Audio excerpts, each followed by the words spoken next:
All right, well, good afternoon, everyone. My name is Stephanie Donaldson. I'm the Director of Consumer and Industry Relations for the Home Construction Regulatory Authority, or the HCRA, as we like to call it for short.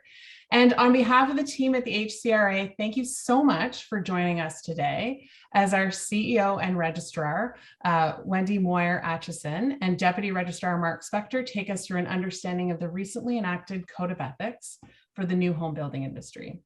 We also encourage you to submit any questions you may have through the Q&A function here in Zoom, and we'll answer as many as we can at the end of the webinar. I should note that there'll be some interactive elements to the following presentations, so you may also wish to hold your questions until the end of the webinar too. So without any further ado, I'll pass it over to Wendy now to kick us off. Over to you, Wendy. Great, thanks, Stephanie. Welcome everybody. As you are all aware, the Code of Ethics was implemented by the Government of Ontario on July 1st, and the Code of Ethics sets out clear ethical standards that Ontario's licensed home builders and vendors must meet. If you're not familiar with the Code of Ethics, I encourage you to visit our website to learn more.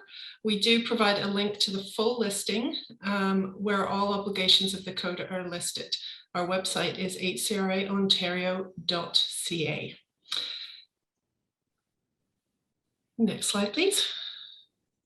To correspond with the Code of Ethics, the HCRA has posted its Guide to Good Conduct, which has been updated to be consistent with the new regulation. After becoming licensed, meeting expectations of good conduct and complying with this Code of Ethics is an ongoing responsibility of every licensee. And for your information and reference, this Guide to Good Conduct is also available on our website. You can find it under Advisories. Now I'm going to pass it over to Mark to provide an overview of our complaints and enforcement process. Wonderful. Thanks, Wendy, and welcome everybody. Well, first and foremost, you need to know that the HCRA evaluates each complaint on its own merits. There is no automatic outcome. It really depends on its own unique facts and factors, and the outcomes can vary accordingly. So it can range from issuing a warning letter all the way to revoking a license. And the potential outcome, it really is based on the alleged conduct and the level of risk to consumers. Well, what does that actually mean? So things that we might look at. Was this an isolated incident, or was this a pattern of behavior? How many consumers were affected, and what was the severity of the impact of the conduct on them? Also, for the licensee itself, did they display any insight into the concerns, or did they demonstrate a commitment to addressing it right away or later on? So that's kind of from 10,000 feet up, but how does it actually work? What's the process? And when the HCRA receives a complaint about a licensee, we look at it. So all those factors we take a look at, the context, the nature, and we provide all of that information and the context to the licensee, because we want them to have as much of a full story as we have. And we want them to have an opportunity to provide their side of the story, provide us with information, their own facts, their own side in their own words. We may follow up with the licensee. What about this? Or can you address this particular thing to properly support them in addressing the concerns? And once we have all that information from both the complainant and the licensee, it's at that point that we'll figure out whether or not to escalate it. In some cases, perhaps no additional action is required at all, and that's the end of the matter. Next slide, please. So let's talk a little bit more about the nature of the Code of Ethics and potential outcomes, because there's actually quite a few. When we talk about Code of Ethics and concerns about it, this could have a lot of implications for you. One of them, it could affect an application for a new license. It could affect the renewal of a license as well. The fact is, the registrar has the ability to refuse, suspend, or impose conditions on any license if she has concerns about a vendor or builder's ability to practice the profession safely and ethically. In fact, the registrar could also refer the issue to the discipline committee. Next slide, please. So let's talk about the discipline committee and the appeals committee. For the discipline committee, they will hear and determine whether licensees have complied with the code of ethics. And the outcome of that, the licensee can appeal that again to the appeals committee. Now, those committees, they do have certain powers. And what they can do is they can order the licensee to take educational courses. They could impose a fine, or they could also ask a licensee to contribute towards the HCRA's costs of investigating and prosecuting the matter, and other variations as well. So those are the outcomes, but what does it actually look like? And the fact is that all hearings before the discipline committee and the appeals committee, they are public. The HCRA will be posting all scheduled hearings along with the decisions on its website. And while this is also important to know why this may be new or novel for this sector, the fact is that everything that we're saying here about the process is quite analogous to many, many other professions. So if you look to the regulators for real estate agents, architects, engineers, lawyers, property managers, doctors, nurses, or even optometrists, you'll see a process that reflects very similar to what the HCRA has. And finally, all these measures, why are we doing this? Well, we're doing this and we're posting publicly the decisions because it's an opportunity for us to increase our accountability and learning within the industry. Next slide. Thank you, Mark. And in addition, we would like to remind licensees that they're responsible for the conduct and competencies of their employees and contractors as well. So all of the above applies. And this means that employees and contractors of your company must also adhere to the code of ethics, or they may be, there could be consequences for you as the licensee. And we specify these expectations in our recent advisory on conduct and competency of licensees, employees, and contractors, which is also available on our website. So we realize that this may be a lot of information that you're all seeing for the first time. So Wendy and Mark, I bet a lot of licensees would appreciate it if you could take them through some real life examples of how any given situation may be in breach of the code of ethics. Mark? Well, thanks, Steph.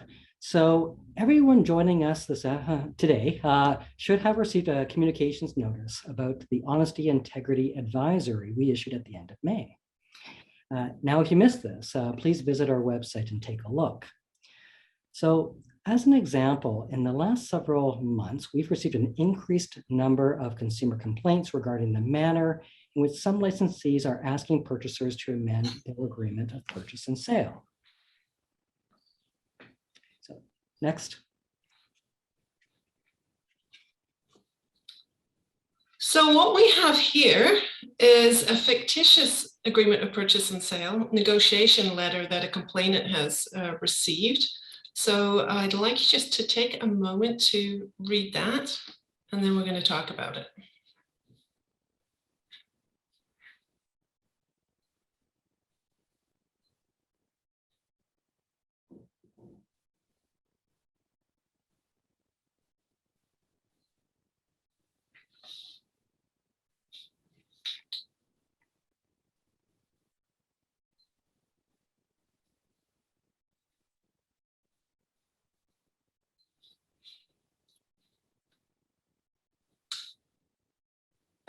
So this letter, it starts off talking about the increased costs of materials and how it has financial implications for the builder. It goes on to talk about the increase in value of the home since purchase, and the proposal which the proposal to increase the purchase price by 25% with a promise that this would allow the project to be completed on time. The letter goes on to say that the existing deposit would be applied and a new closing date set. But if the buyer finds the offer unacceptable, their deposit would be returned, and the time for applying is 5 days. So just based on this information, we're going to do a quick poll of the audience. And it's completely anonymous. Everyone will see the total poll results, but we will not see your individual answers. So feel free to be as honest as possible. And I think the screen has popped up, and you can go ahead and choose one of the results. The question is, based on this example, are there any concerns or potential breaches of the Code of Ethics? And pick one. Either no breach, minor breach, a major or a clear breach, or I don't know. You could go ahead now and choose your answer. Those are some interesting results that we're seeing. It's mostly either a major breach or I don't know. And actually, that's kind of fascinating, and probably is a little bit what we were anticipating we would hear a little bit today. I think that almost everybody on the call, based on those results, would see several areas which collectively would certainly raise concerns for homeowners and also for the HCRA. And let me start off by saying the HCRA would take a principled approach to any fact scenario. We'll consider all the facts in the case. But looking at this one, we would have concerns over the fact that in this example, the licensee doesn't appear to have shared all the options with the home buyers. They were only presented with options A and B, and I think you could probably think of a few more as well, including following through on the APS. We would also have a concern about the idea of conflating the idea of increased construction costs with the increase in equity in a home. Those two don't necessarily match. As Wendy mentioned a little bit earlier on, we'd probably also be concerned about a 5-day turnaround. That's awfully tight for a significant decision on something like this. And because it is such a significant decision, we'd like the licensee to advise the purchaser that they have the right to seek independent legal counsel and take some time in the process. And then finally, if we're truly talking about a significant increase in construction costs, well, what about the backup information? It's just a bare figure. What are we going to do to support a purchaser in making a real and meaningfully informed decision? Now, Wendy, have I missed anything there? No, that's definitely, that's a few red flags for us. So I would definitely agree with the majority of the poll that this is looks like a pretty clear breach. I did note that we don't know, or we haven't provided the information to the group of whether there's an escalation clause in their agreement of purchase and sale. If there was one, it wasn't mentioned, but that is, of course, something that the HCRA would be looking at and asking from you if we received such a complaint. We will look at all the information as well as records of other communications.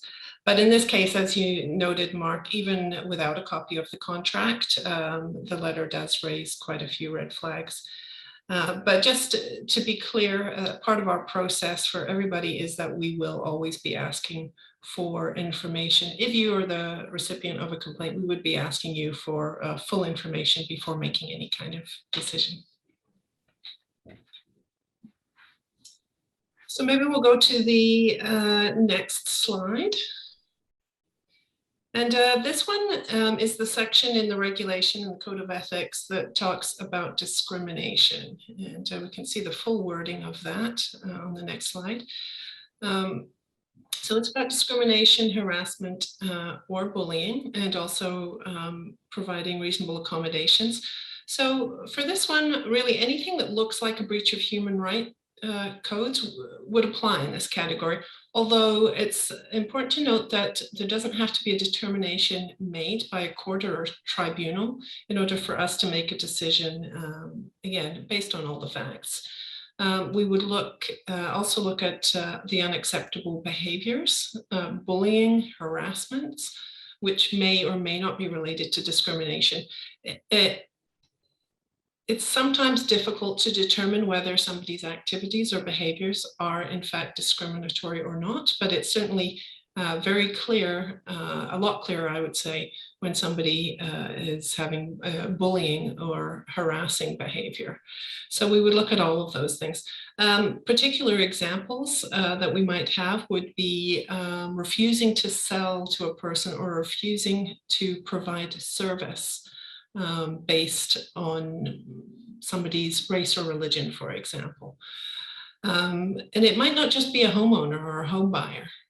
It might be an employee. An employee might file a complaint against a licensee for discrimination or refusal to accommodate. So this one is quite broad and a really important part of the Code of Ethics, I think. Next slide.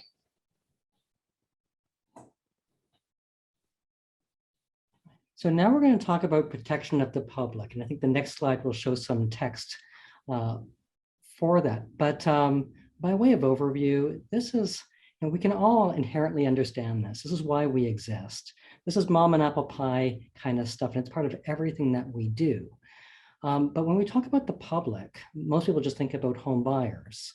And I encourage you to think obviously about home buyers, but let's think even bigger.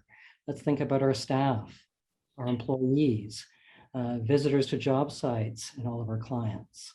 And what do we mean by protection? We mean in the greatest sense, but let's also include COVID precautions, health and safety on a job site. Next.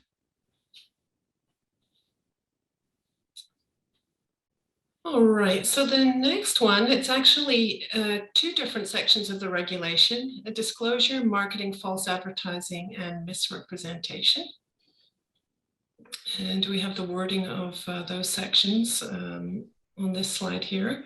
So it's talking about being clear and truthful in describing the features, benefits, and prices connected with a new home. And also the second one's important, and because it does talk about representations and advertising made by or on behalf of the licensee. So remember that you will be responsible as the licensee for representations made on your behalf. So that would mean your sales staff need to be well educated on your product, and that they don't stretch the truth to get a sale. The misrepresentation is not mentioned here, but it says that in carrying on a business, a licensee shall not engage or be party to a misrepresentation. So you can see how these all kind of work together. These particular sections, I think, have received a lot of attention and noted even in the media, talking about the importance of these sections for builders, and people want to know what we will be finding to be unethical when the marketing materials, for instance, don't completely match the finished product. So one example that I'd like to talk about is, say you have marketing materials on your website or at your sales center. And we're going to do a poll on this one, so listen carefully. You have marketing materials on your website or at your sales center. For a standard unit, your materials say that granite countertops are included in the kitchen. However, your agreement of purchase and sale does not include granite countertops. The buyer doesn't read the APS very carefully before signing and is surprised when their countertops are solid surface material instead of granite. Let's go to a poll on this, Mark. Yes, if you do not provide the granite countertops, is that A, illegal, B, unethical, C, illegal and unethical, or D, illegal or unethical? Let's see what the polls tell us.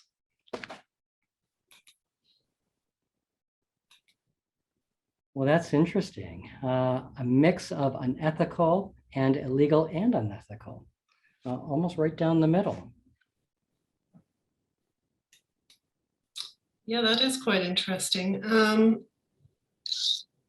So for this one, if we received a complaint about this, we would gather all the facts, including information about the licensee, and what did the APS say? Did it specify a material different from the marketing materials, or did it allow substitutions?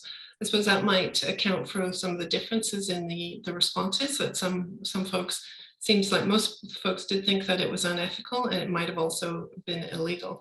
I think from our perspective, we think that the contract itself might hold, but that definitely wouldn't necessarily mean that it was okay to have different marketing materials from what you're actually producing.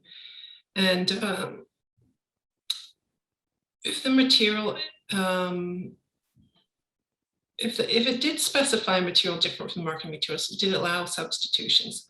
Was it clear enough of what was going to be delivered, or was it actually vague? In terms of best practices, I think it's always going to be better to be as clear as possible and then deliver on your promise so that customers are not disappointed because of vague or misleading representations. It's really the disappointed customers that are going to be complain and affect your reputation. And I just wanted to note here as well, it's important to distinguish deliberate or careless misrepresentations from a situation where products are not available because of supply chain disruptions through no fault of the builder. In those cases, it may not be a case of false advertising, but you would be expected to deal with your customers with honesty and integrity, which means making sure they understand their options, whether it be delays while supplies arrive or agreeing to a substitution.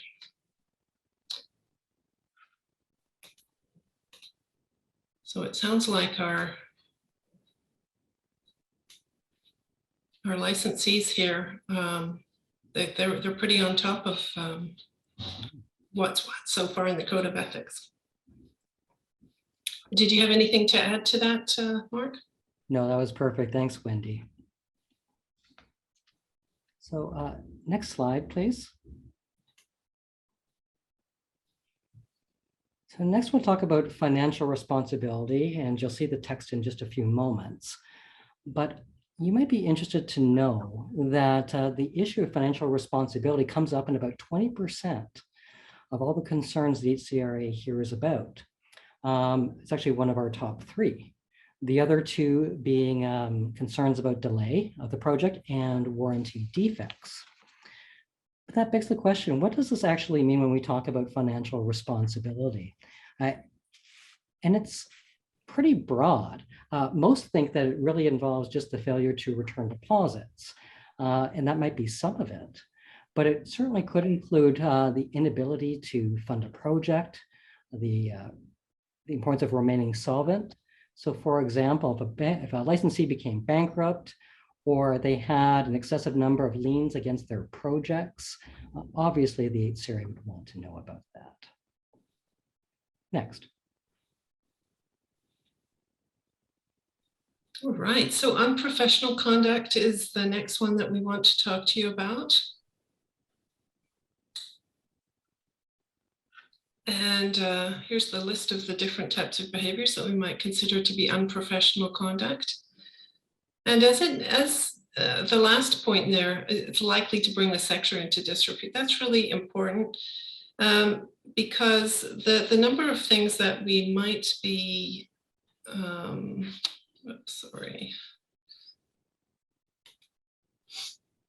the things that we might be talking about, the type of behavior, they might not be directly related to the job site. But if it brings the builder's reputation into disrepute, or the sector generally, that could be a problem in terms of the Code of Ethics. And for some examples, it could include charges of illegal activity, such as tax evasion, drug charges, customs issues, domestic abuse, you name it. Or it could be legal but harmful activity, such as questionable activity on social media. And that could be activity like things that the licensee says on social activity, or activities captured on social media. So it's it's important to note that conduct, even if it's not part of your day-to-day work on the job site, could be considered unprofessional and affect your license. Next slide, please. So this side is all about intimidation and coercion. You can come to the text on the next slide. But you can think of this as almost like what Wendy was talking about, unprofessional conduct taken to another level. And what would something like this look like in practice? Well, you can imagine maybe high pressure sales tactics, yelling at clients, pressuring them not to file a claim either with the Tarian or a complaint with the HCRA, maybe even holding the return of a deposit as a threat over a purchaser's head. Endless examples, but most people get this on quite an instinctual level. We get this. Next slide. The duty to report charges and findings of guilt. And move on to the text of what it actually shows in the Code of Ethics. There's a little bit of text here, and I'll give you a few moments to read it for yourselves.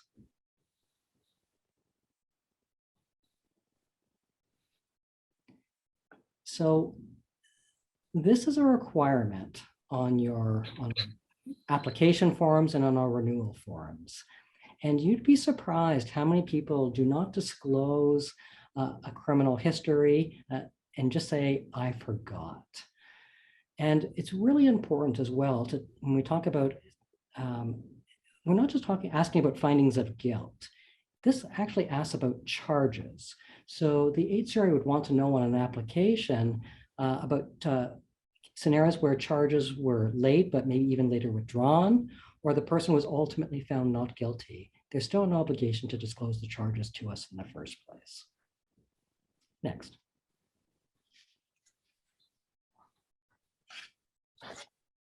This next one is a section about obstructing complaints, and people can do that in two ways, as noted in the text of the regulation.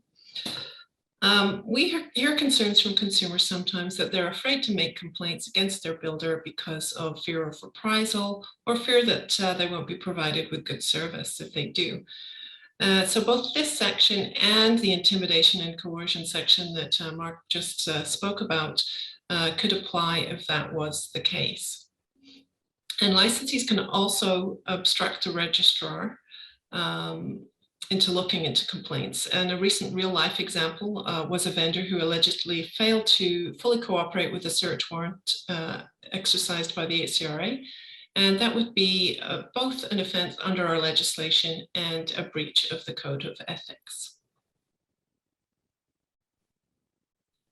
Next slide, please.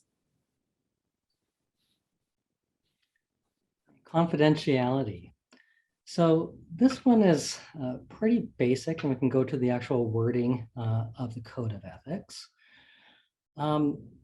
As business people, most licensees will inherently understand this as well, the duty to keep confidential information confidential. So when might it be a breach of the Code of Ethics? Well, we can all imagine a scenario where maybe a licensee were to share the confidential information of one purchaser with another. That would certainly come under this rubric. Next. So this one is pretty straightforward, and it also points out to the fact that illegal building or vending can not only be an offense and subject to prosecution, but also a breach of the Code of Ethics if the person was licensed.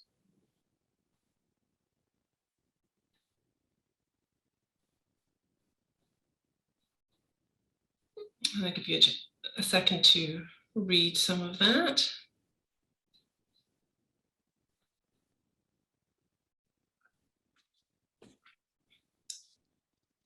All right, well, thank you. So that is the end of our examples. There are others. We didn't go through all 20 of the sections of the regulation, but again, I encourage you to go and look at the others. These are certainly very key ones, and I hope that they've been helpful. We wanted to talk, let you know about some of the resources on our website in support of consumer protection and transparency. You'll see here, the screenshot is our website. And all regulatory activities enforcement will be posted on this page. This is kind of information that oh, sorry, could you just go back one again? So we have recent charges, as well as recent convictions, and the recent charges is a new addition to the website. Also recent notices and orders and decisions of the discipline committee and the appeal committee will be posted here. Thanks. Next slide, please. And then the Ontario Builder Directory. This information that we were talking about, the charges, the discipline appeals committee's decisions, the orders, the notices, those are also going to appear on the vendors or builders profile on the OBD as required under the law. So if somebody looks up that particular builder's profile, they will be able to see if there are any of these activities applicable. Next slide, please. So ultimately, the HCRA's work will improve consumer confidence in the home building sector, which is great for everybody. And you're part of that community of regulated professionals. And with that comes the additional responsibilities and accountability for yourself, your companies, and your employees. So Mark and I, along with the rest of our team, we really look forward to engaging with you further to build consumer education and trust in the industry. So that's all the time we have for today. On behalf of Wendy and Mark and everyone at the HCRA, I'd love to thank all of you for joining us and for your participation.